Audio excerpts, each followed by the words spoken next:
কখনো ভেবে দেখেছেন আমরা জিহ্বার সাথে সাথে কান কেন পেয়েছি? এবার আপনি বলবেন এ তো সহজ কথা, যাতে আমরা কথা বলার সাথে সাথে শুনতেও শিখি। এবারের আরো একটা গুরুত্ব আছে। আগে আমাকে বলুন, নিজের প্রশংসা শুনতে কার না ভালো লাগে? সবারই ভালো লাগে। এটাই হলো মূল কথা।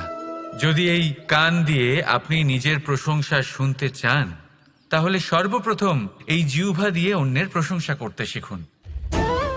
এবার প্রশংসার বিষয়ে একটা অত্যন্ত গুরুত্বপূর্ণ কথা আপনাদের বলি।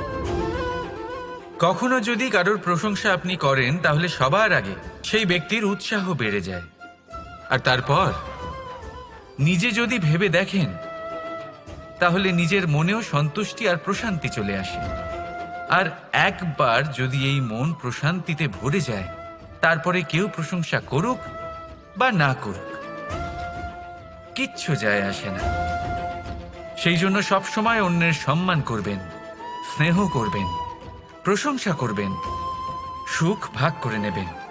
যার মধ্যে যেটা ভালো আছে তা বলুন, তাকে মনে করান তিনিও ভালো, তার উৎসাহ বাড়িয়ে তুলুন। তিনি জীবনে সামনে এগোবেন, আর এই ব্রহ্মাণ্ড আপনাকে কখনো পিছিয়ে থাকতে দেবেন।